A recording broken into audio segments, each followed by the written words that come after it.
Chicago BDs against GDs. You know what I'm saying? Motherfucker.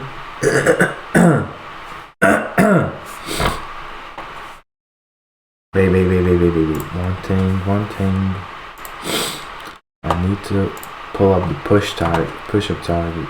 There we go. Okay. I have seen a few documentaries of the trap lord Ross. He has some actually high quality shit. I'm thinking this will be a good video of his once again. Gangs of Chicago, BDs against GDs. Okay, I don't know anything like about the gangs of Chicago, so I'm going to enlighten myself with this shit. Okay, so Chap Lore Records, show me what is up. Hold up, I had to get my milk in. Now I started drinking milk without lactose, and that shit actually doesn't blow my stomach out, because I think I just couldn't handle lactose. But as I'm drinking this fucking milk without lactose, I fucking feel fine, right? I'm not shitting like everything. I mean, I just did shit, but you know, it's one of those shits where you have to like clean and stuff, right? But I think I'm good. I will have to try it out for a few days more to determine that I'm really not lactose intolerant. Because bro, whenever I used to drink milk, man, I used to shit everywhere, man. I mean, everywhere. My stomach used to hurt like a motherfucker. Alright, got off track. Let's get back to the point. The main thing, the gangs of Chicago, BDs against GDs. Okay. And the thumbnail was King Guan. He's dead already. So let's see. Okay. Get into this video, gang. I have just started my own label, and it's about to be the new Death Row. So make sure you hit that link in the description and go and subscribe to Trap Lore Records with notifications on. New video unlocked at 10,000 subs. Let's get it, Death Row. On with the video. What the fuck? Most of the shootings happen here in O Block. O Block. Once low-income family apartment housing and the one-time home to a tiny tot called Michelle Obama, it is now ground zero in Chicago's gang wars. Yo, isn't that kind of mad that like Michelle Obama then lived in those fucking in that shit on the 63rd block? How did Obama bag her? Did he meet her on hit 63rd? Alright.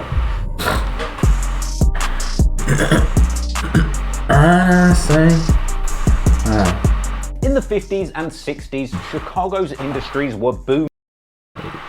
Okay.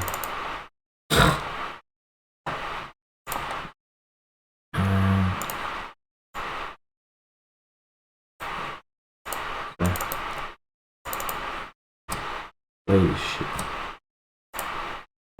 With it being a major manufacturing and processing hub for things like meat packing, steel production, and glass making. All of these industries provided great employment opportunities, and in the 50s and 60s there was a huge number of African American families moving to Chicago as part of the Great Migration out of the South, with many moving into the Hyde Park and Kenwood areas of Englewood in Chicago's South Side, close to where the steel and meat packing industries were providing the most opportunities. But unfortunately, over the decades that followed, industries began to decline in Chicago, with many of the communities those industries supported falling into unemployment and poverty. Many of the industries that had anchored the neighborhood were in a fight for their lives. Manufacturing moved overseas. Environmental regulations grew. Markets shrank. Businesses disappeared, so did jobs. Without work, many people were forced to leave. neighborhoods that had been stable for generations. You've seen that video of Andrew Tate, man? Andrew Tate, Chicago.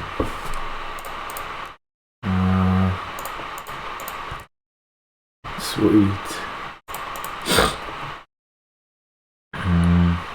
Which one is it? I think it's this one, right? Andrew Tate fires at Chicago. This one. Imagine living in Chicago on purpose, by choice. Seriously, imagine being a full-grown adult and waking up in fucking Chicago, looking at the entire globe, then looking around you at the shithole you reside in and saying, yes, I want to live here. I mean, I live in Chicago. But where these motherfuckers reside, I want to do anything with them. Began to see rental properties, absentee landlords, and abandoned homes. Meanwhile, this being the 60s, you might be able to imagine how local attitudes towards the newly settled African-American families at the time may have been. Not so good. And it was during these decades that the African-American community in Chicago began to be subjected to numerous efforts by the state to make it harder for them to settle in the area. This included restrictive covenants, blocking the sale or renting of property to black tenants, and So the government, once the black people moved in, they tried to like make the, did I hear it correctly, make it harder for them? Properties, absentee landlords, and abandoned homes. Meanwhile, this being the 60s, you might be able to imagine how local attitudes towards the newly settled African-American families at the time may have been. Not so good. And it was during these decades that the African-American community in Chicago began to be subjected to numerous efforts by the state to make it harder for them to settle in the area. Damn. This included restrictive covenants, blocking the sale or renting of property to black tenants.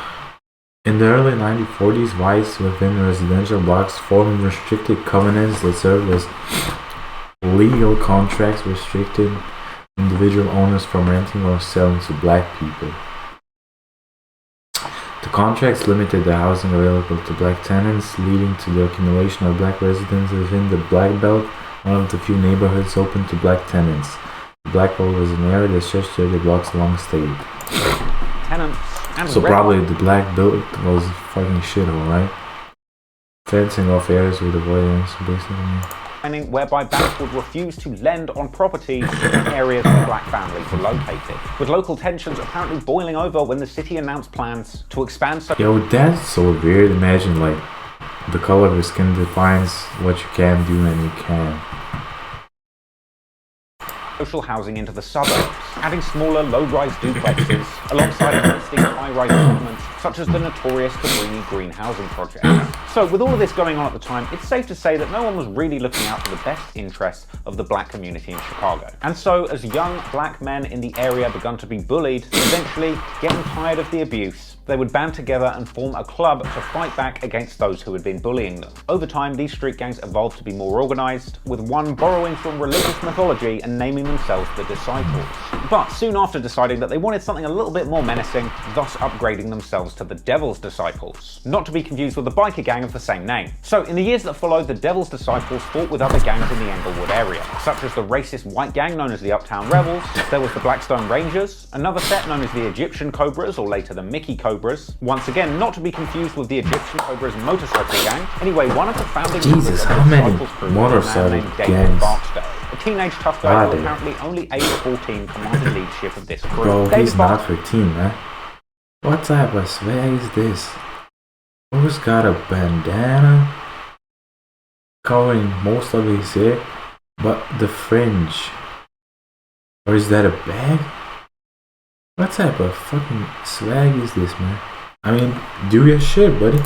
Barksdale was famously referred to as King David, and some keen-eyed drillologists might remember that this is actually where current poppin' O-Block rapper King Von supposedly gets his name, as it seems for the past few years he's been spreading the rumour that he was the grandson of Disciples founder David Barksdale, or King David. Anywho, if that's true, which it probably isn't, King Von's grandpappy set out to expand his Disciples, planning to do this by bringing— Jesus, he got that shit on though. Look at the swag of his, man. Damn, the fucking skinny pants that flare out. The suit, man, turtleneck, that fucking hat, the rifle, and the cigarette. Bro got that shit on though. together other smaller neighborhood gangs to band together under the Disciples banner. And so in the 60s, Barksdale established a base at 63rd and Normal, yes King Kong, 63rd, and from blocks that would later go on to be legendary in Chicago drill music folklore. King David set out to continue expanding the territory of the Disciples, but it wouldn't take him long to find some ops in the form of the Supreme Gangsters. Okay, so these are the ops. Go on to be the GDs or Supreme Gangsters. Starts in 1964 when a group of young men all met in the home of a man named Larry Hoover. And yes, that's Big Larry Hoover, who you might remember from Rick Ross's BMF song. Wait, wasn't that Larry Hoover Free Larry Hoover the concert where Kanye drinks it? Apparently one night Hoover and his boys were looking out the window at the gangsters and pimps on the street, and realising that the house that they were sitting in was right on the border of Rangers and Disciple territory, they decided that they wanted to start their own crew and take over the block. So Larry Hoover and his boys started their own street crew called the Supreme Gangsters. They begun to beef with the local Blackstone Rangers and Egyptian Cobras, but initially had no beef with David Barksdale's Disciples, and generally just being more focused on getting money than beefing over turf. However, once King David began to get other gangs to unite under his Disciples banner, he began to refer to his conglomerate of gangs as the Black Disciple Nation. And this group eventually got so strong and powerful it attracted pushback, as the Black Peastone Rangers emerged out of the Black Stone Rangers of before, who begun to war for dominance with the Black Disciple Nation. So with the Black Jesus, why does applying pressure to the these logo looks like Illuminati's, man? They decided that they needed some fucking dark the Supreme shit. Gangsters did exactly what the Black Disciple Nation had done. Religious shit. With any other street crews that also hated the Peastones but didn't want to be in the Black Disciple Nation. So anyone who joined the Supreme Gangsters would also have to add the gangster to their name, and they began to operate much in the same way that the Black Disciple Nation had. So over on the west side of Chicago around 1967, the Supreme Gangsters were gaining in popularity, and they would begin officially beefing with the Black Disciple Nation around 1968, with this feud reaching boiling point when the founder of the Supreme Gangsters, Larry Hoover, was the target of numerous assassination attempts.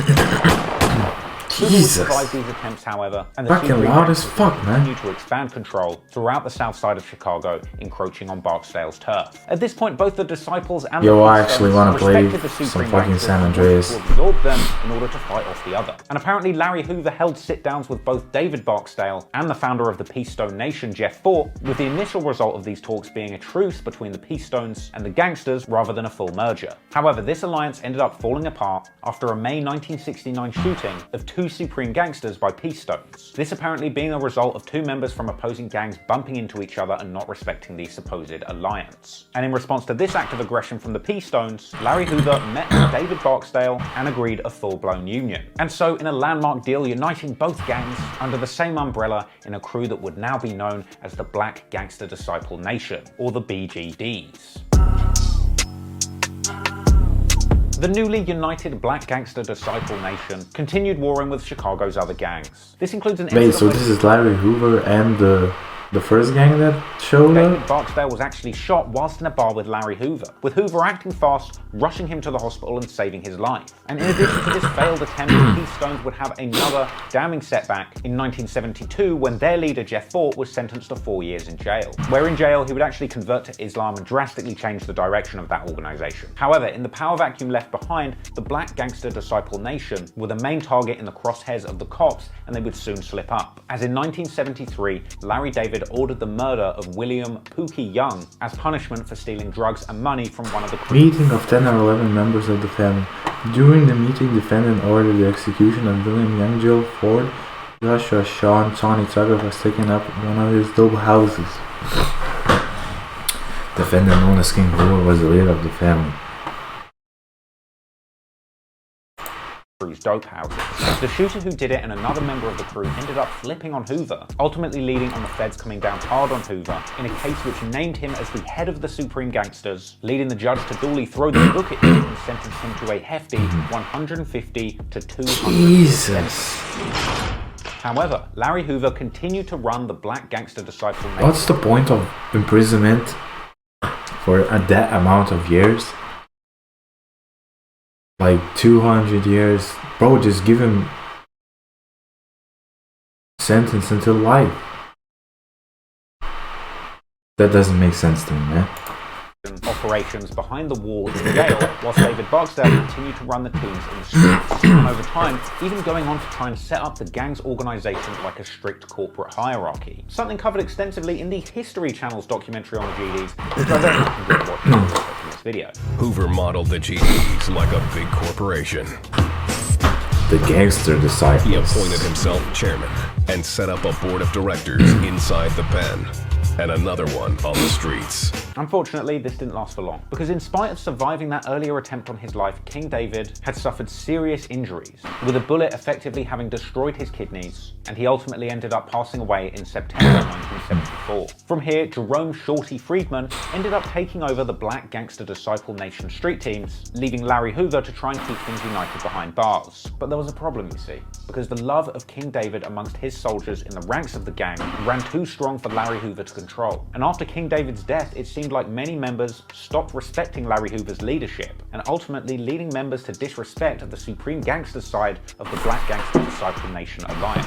And part of this was because some members were still holding grudges from the time when the two crews were warring in the late 60s before the alliance had been established. And so without unified leadership, many disciples began to splinter from the united crew. And an apparent attempt by Larry Hoover to reunite the nation failed, apparently leading to Don Dirk Acklin bringing back the Black Disciples as one unified gang, and along with Shorty Freeman waging an immediate civil war on the now opposing gangster disciples, bringing bloodshed to both the streets of Chicago and the prison wings, where fractured members now waged war. Now, the timeline on specific bits of mythology related to the gangs aren't always that clear, but it seems at this point that each of the GDs and the BDs began to develop their own individual identities going in different directions. And part of this was the evolution. Yo, I already don't know. I have lost all the fucking things that he said. I don't even know what type of gangs intertwine or which don't.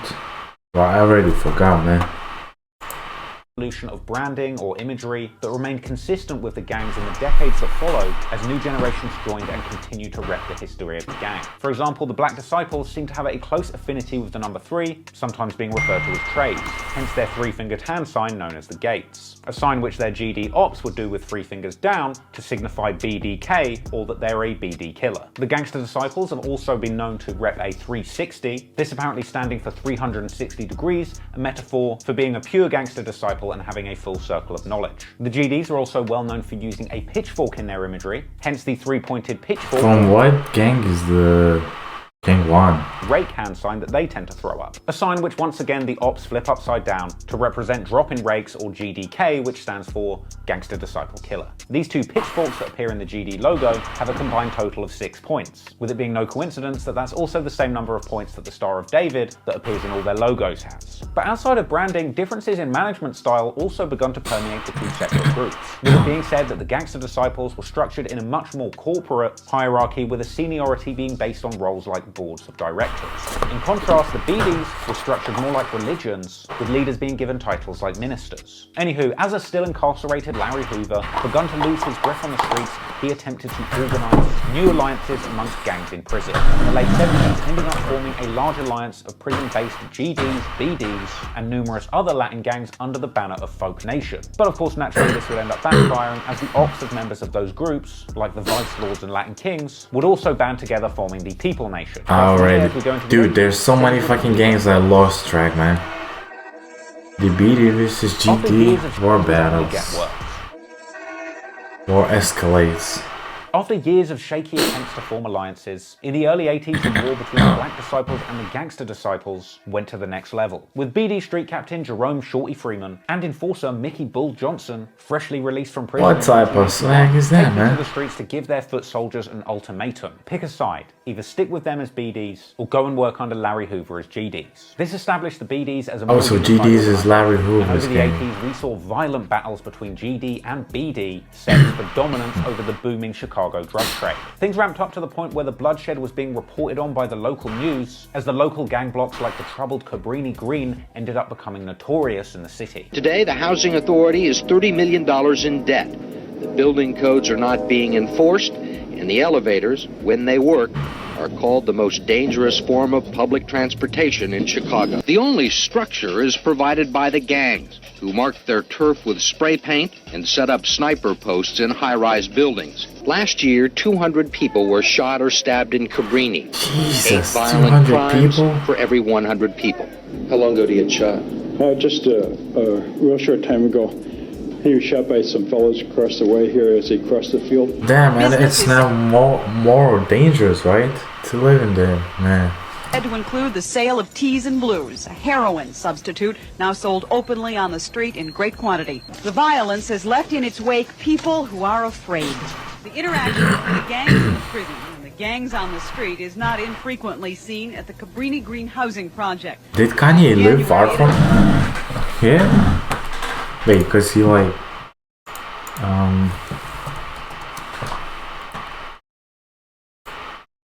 yay.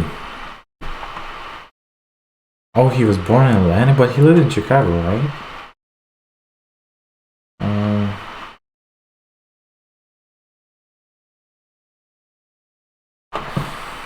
Did he live near the Chicago? The 63rd?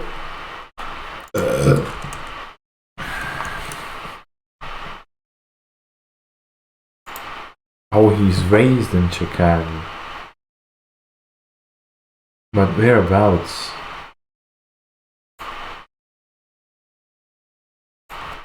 Where in Chicago, Wisconsin? Vance was raised in a middle-class environment, attending Polaris School for Individualization in suburb Oak Lawn, Illinois, after Chicago. Okay, maps. Maps, Chicago, 63rd.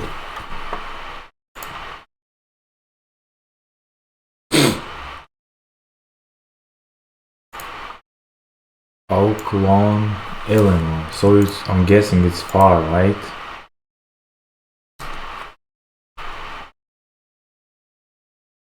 "30 minutes. This is where Kanye lived, and this is where the 63rd. Alright, so like half an hour. It has become a virtual battleground. 36 wounded, 10 killed as of mid-March. If there's one major gang to be zeroed in on here, it is the Disciples, the largest and the least organized of the re-emerging gangs of the 60s. This war reached boiling point in August of 1991 when a BD-led drive-by ended up killing 3 GDs. This led to numerous tit-for-tat shootings in the streets of Chicago, with the city getting so unsafe for the warring gangs that many couldn't even walk the streets. New in the stream. Let me know how you doing, man. Say what's up. Despite trying to improve his public how you doing, buddy?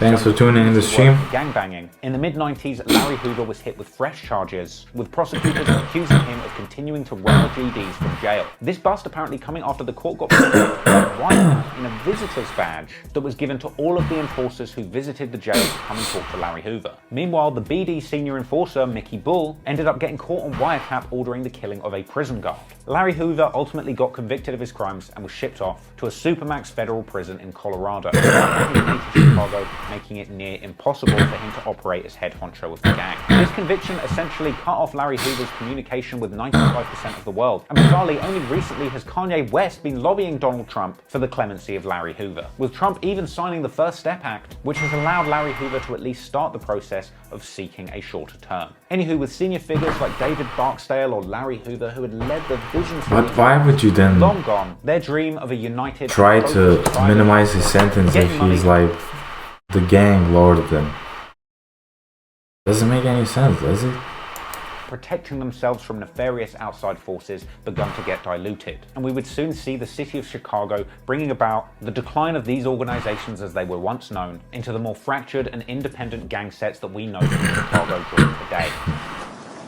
The fall of the BDGD. In the 90s, despite still being a war without leaders, the Chicago gangsters had the city's underworld economy on lock. The GDs were still running a highly sophisticated crack cocaine operation, trapping out of numerous projects in Chicago. So this is where the killings begin, right? Taylor Holmes Estate, Cabrini Green, and Stateway Gardens. The Gangster Disciples operation was rumored to be bringing in $100 million a year, and their presence dominating these projects gave them ample supply of young, impressionable, and impoverished new members to join their ranks, with older GDs turning generations of preteen kids into soldiers and shooters. Meanwhile, the Black Disciples were dominating from a spot that they called the Castle, where the BDs were rumored to have headquartered an operation that could net them up to $300,000 a day, with this large-scale and heroin empire apparently coming under the leadership of new BD kingpin Marvel Thompson. Much like the GDs, the BDs were also running that same strategy of grooming young men into joining the gang and doing dirty work early. And it was actually this practice that led to the tragic Wait, what does grooming mean? Grooming... like raping? The practice of brushing and cleaning the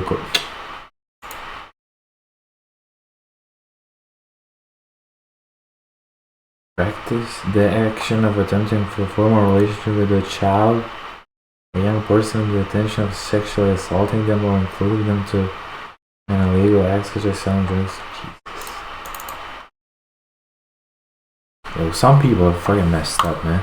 Death of 11-year-old Robert Yummy Sanderford. A troubled youth who had apparently been breaking into houses since the age of 8, seemingly and too young to ship off to juvie, he ended up in the hand of the Black Disciples. As a perfect candidate for grooming as a young gang soldier, they put a gun in his hand and sent him off to do drillings. Unfortunately, Yummy ended up botching the job, firing into a crowd, hitting 2 rival gangsters, but also killing an innocent 14-year-old bystander named Siobhan Dean. This quickly brought a lot of negative media attention to the gang, who were fearful that 11-year-old Yummy would snitch if caught. So before Yummy would even have the chance, 14 and 16-year-old brothers, Derek and Craig Hardaway, were dispatched to murder him, doing the deed in an underpass, execution style. Jesus, bro. Fucking hell, kill an 11-year-old kid, man.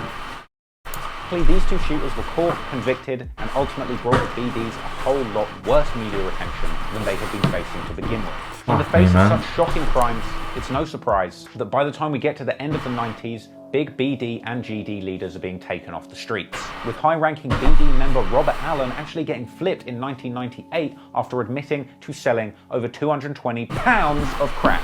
He went on to cooperate with the feds, leading to 21 so he snitched on himself against BD members on federal drug charges, 16 of which he testified against. This fallout left the Black Disciples in disarray, and following the shipping of Larry Hoover out of state in the 90s, by the end of the decade the leadership of the Gangster Disciples had also been snapped up by the cops in 1999. This included Kingpin Roy Mosley, who was caught with a literal ton of cocaine at a car wash, and William Edwards, an enforcer of Larry Hoover, who had apparently been on the run for 3 years since Hoover's last indictment. By 2001, 34 more Gangster Disciple members were facing indictments for taking part in their drug operation. And throughout the Northeast, so all it took was 11-year-old, right? In 2004, another big Fed case was launched against the upper management of the Black Disciples, with King of the Castle, Marvel Thompson, and 41 members being indicted over drug charges. An indictment which even spectacularly accused them of laundering money through a rap recording studio that they had set up, with Thompson himself apparently heading up a record label called MOB, a label that is hilariously responsible for producing a little-known rap record called the Cha-Cha Slide. Screw the Tootsie Slide. You probably didn't even realise that at your sister's wedding you were BD sliding on the Cha-Cha style. Anyway, while the feds were Cha-Cha sliding down to the BDs, also in 2005, a massive police sweep swept through the Robert Taylor Homes projects, which the BDs and GDs had spent years warring over. And by the time the feds had cracked down on these projects, things had gotten so bad that the authorities just decided at this point to demolish it. In fact, this was actually part of a program by Chicago local authorities to dismantle the numerous high-rise projects that had been plagued for the past few decades. Because the 63rd is already like a race, right? Battles. Is 63rd. Forgot to turn on my caps lock. 63rd. Wiped. Destroyed. I think it is, right?